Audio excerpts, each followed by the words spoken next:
जफर इस्लाम जी, एक तो भारतीय जनता पार्टी पर बहुत सिलसिलेवार आरोप लग रहे हैं, तस्वीरों के नहीं पदों के भी। आप ये सारी बातें सुन रहे हैं और सिर्फ ये कहकर कि ये किस्सा गोई है, ये कहानी बना रहे हैं, ये कहकर क्या आप बच सकते हैं इन सारे इल्जामों से? इशारा कर रहे हैं कि ये इनका फेल्योर है। देखिए ऐसा है, मैं इसके बारे में आपको बोलता हूं।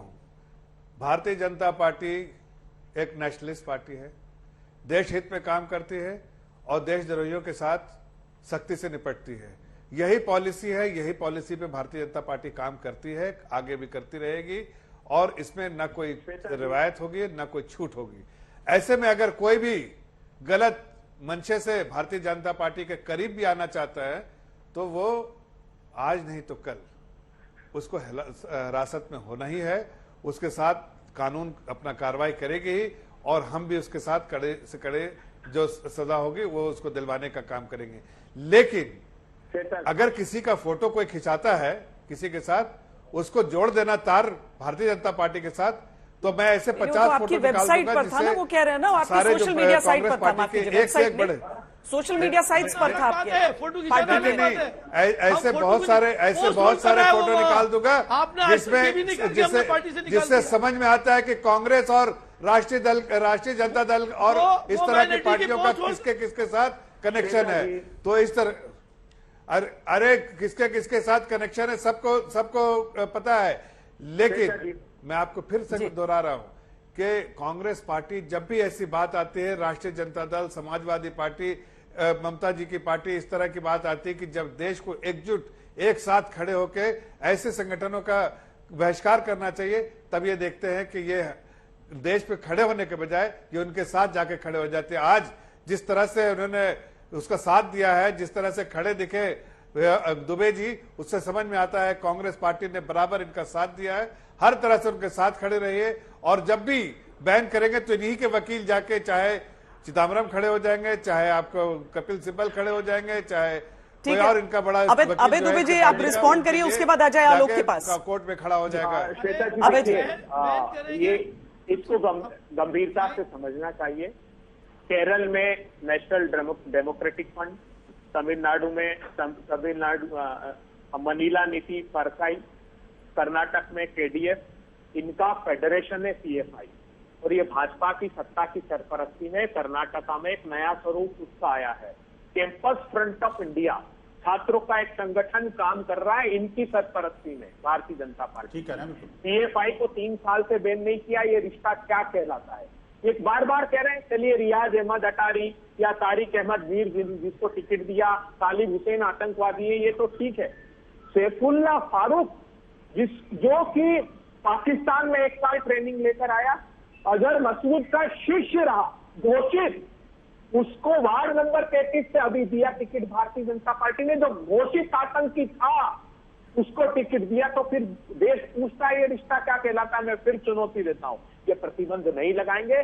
कर्नाटका का चुनाव जब तक नहीं हो जाता तब तक किसी सूरत में विनोद बंसल जी कितना प्रोटेक्ट करोगे भारतीय जनता पार्टी को? एक बार देश के गृह मंत्री से पूछ लो ना, सर्वोच्च अदालत में कह रहे हैं आपने हर डिसीजन को इलेक्शन से जोड़ा है और इलेक्शन का अपने वोट बैंक में इस्तेमाल किया है। हमारे राजनीति नहीं है, अपने बराबर देश हित में सोचा है, देश हित में काम किया है। वो इस तरह की सोच जो है रखने वाले कोई भी पॉलिटिकल पार्टी को उसका खमियाजा भुगतना पड़ेगा। और आपको भी जनता ने सबक सिखाया है, आगे भी जनता सबक सिखाती रहेगी आपको। टेलीविजन की चैनल की डिबेट में विनोद बंसल जी, आप बीजेपी को प्रोटेक्ट करो और भारतीय जनता पार्टी अपना प्यार न्योछावर करे पॉपुलर फ्रंट ऑफ इंडिया। नहीं तो फिर कांग्रेस पार्टी क्या करेगी? जवाब दूं क्या? फिर कांग्रेस पार्टी क्या करेगी? वीएचपी तो विरोध कर रही है, वीएचपी तो छोड़िए ना, वो पॉलिटिकल पार्टी तो है नहीं, वो चुनाव तो लड़ नहीं रहे हैं। कांग्रेस पार्टी क्या करेगी? श्वेता जी गृह मंत्री से पूछिए कि वो क्या कांग्रेस पार्टी बताया ना, कांग्रेस पार्टी कुछ नहीं, एमआईटी बन के उनके वकील खड़े हो जाएंगे, उनके वकील सब करने वाले कुछ नहीं है।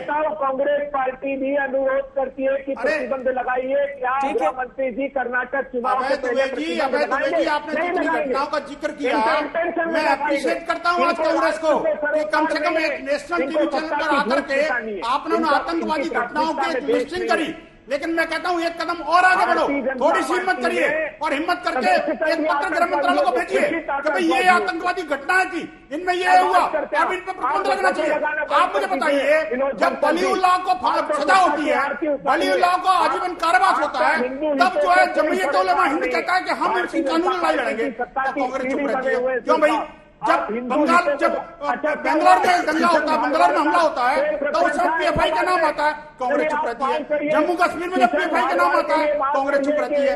आप ये बताइए, जब NTCA प्रोटेस्ट होता है, दिल्ली में हमले होते हैं हिंदुओं के ऊपर, या जागीरपुर होता है, वहां PFI का नाम आता है, कांग्रेस चुप रहती है। जब राजस्थान के करौली में हो, जयपुर में हो, भीलवाड़ा में हो, जोधपुर में हो, अरे कहाँ का नाम नहीं है? अजय आलोक सब जगह नदारत रहती है। अजय आलोक नदारत रहने से काम नहीं चलेगा, राजनीतिक नियम से काम नहीं चलेगा, आपको भी हमारी तरह आगे आना पड़ेगा। अजय आलोक जी, क्या इस तरह के गंभीर मुद्दे पर अगर राजनीति होने लगती है तो ये बेहद खतरनाक है? बिहार में किस तरह से ये सारा मॉड्यूल निकला, 2047 की बात सामने आई। अजय आलोक, जो 2047 को एक टारगेट सेट किया गया, ये सारी चीजें बहुत ज्यादा संजीदा हैं। ये तो अजय आलोक जी 3 दिन पहले जिस दल में थे उसी पर गंभीर आरोप है। देखिए श्वेता जी, इसके 100 बम धमाके हुए। अच्छा, ये क्या बात करेंगे? बेशर्म लोग हैं ये। ऐसा है श्वेता जी, में माँ दुर्गा के अनुयायियों की हत्या कर दी इन्होंने। 2047 मॉड्यूल जो है, जो ये सामने आया है, परिवार के लोगों को अब ये सुनेंगे तब ना। 2047 मॉड्यूल जो सामने आया है, एक बार जान जाइए, इसके 2 कंपोनेंट हैं। एक कंपोनेंट है मिलिटेंसी, जिसके लिए आज से बिहार में 2-3 साल पहले दरभंगा मॉड्यूल का नेटवर्क बस्ट किया गया था, जिसमें काफी आर्म्स, एम्यूनिशन और टेररिस्ट भी रिकवर हुए थे। दूसरी मॉड्यूल है स्लीपिंग सेल्स और कवर फायर देने वाले, जो ऐसे ऐसे लोगों को प्रोत्साहन देते हैं, इनको सींचते हैं, संवारते हैं और इनको आगे बढ़ने में मदद देते हैं। हमारी चिंता टेररिस्ट जब पकड़ाते हैं तो हम उन्हें पकड़ लेते हैं, गिरफ्तार कर लेते हैं, लेकिन हमारा जुडिशियल प्रोसेस इतना वीक है, मैं कहूंगा बहुत वीक है, कि इसलिए कन्विक्शन 2% होती है, जो असगर साहब कह रहे थे। ऐसा नहीं कि कन्विक्शन नहीं होता है, कन्विक्शन 2% होती है। कन्हैया लाल की हत्या अगर अमेरिका में हुई होती तो उसे 5 बार हैंगिंग टिल डेथ ऑर्डर होता विद इन 6 मंथ्स। यहाँ ऐसा नहीं होगा। तो ये सब हमारा लकुना है सिस्टम का, जिसको चेक करने की जरूरत है। और रहा जहां तक फोटो ऑप्स का, तो इस देश में फोटो ऑप्स की कोई कमी नहीं है। यासीन मलिक टेरर फंडिंग में एडमिशन, किलिंग का एडमिशन, कोर्ट में सजा, लेकिन प्रधानमंत्री के घर खाना खाने जाते हैं। नहीं, प्रधानमंत्री खाना खाने बुलाते हैं ना। तो यहाँ पे तो जहां आप प्लान करोगे ये फोटो ऑप्स वाला बहुत चक्कर हो चुका है। बेसिकली प्लान करोगे जी नहीं, यहाँ पे यहाँ जबरदस्ती कोई टेररिज्म नहीं डालता है। यही आप स्लीपर सेल्स की तरह बात कर रहे हैं, अभी आप स्लीपर सेल्स की तरह बात कर रहे हैं। कोई टेररिज्म जबरदस्ती नहीं डालता है। जो सिक्योरिटी फोर्सेस के लोगों कैसे नहीं लगता है। यूएपीए का किसने विरोध किया? आप बताइए, यूएपीए का किसने विरोध किया? पोर्टा इस देश से किसने हटाया? कोर्ट का एक्विटल गलत है, टेररिज्म पे हिंदुस्तान का कानून गलत है। हमेशा से सॉफ्ट आप बताइए, पोर्टा किसने हटाया? नहीं, आप बताइए, क्या एक्विटल गलत है? कोर्ट के ऑर्डर गलत है?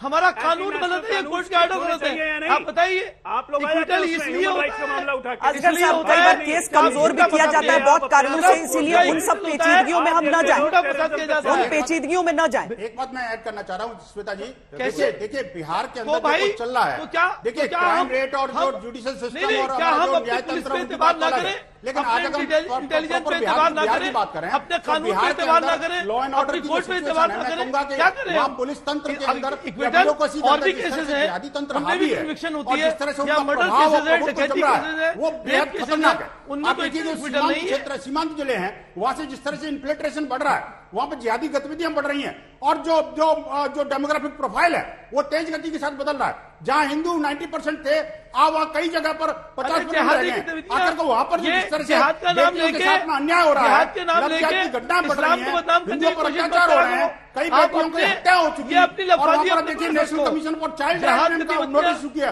2 नोटिस इशू किया है। मैं आपको प्रूफ दे सकता हूं, लेकिन बिहार सरकार, बिहार पुलिस को जवाब नहीं देती। ये दुर्भाग्यपूर्ण स्थितियां पैदा हो रही हैं, और इसी के कारण इस तरह के मॉडल बन रहे हैं। आप देखिए, मैं कहता हूं, धन्यवाद देता हूं प्रधानमंत्री के विजिट को। मैं कहता हूं फ्रीक्वेंटली प्रधानमंत्री को देश के हर कोने में विजिट करनी चाहिए, कम से कम ऐसे टेरर मॉड्यूल्स का खुलासा हो सके, और बिहार जैसी पुलिस को भी कम से कम कुछ करने के लिए मिल जाए। मैं कहता हूं, आखिरकार ये जिहादियों को पालने का, पोसने का ये काम कौन कर रहा है? इनको कबर फाड़ देने का ये काम ये नेता लोग कर रहे हैं, और ये जो वकील लोग बैठे हुए हैं, ये मैं कहता हूं कि ये छुपे रुस्तम है। ये अपने भेष बदल करके टीवी चैनल पर कुछ और बोलते हैं, कुछ और करते हैं।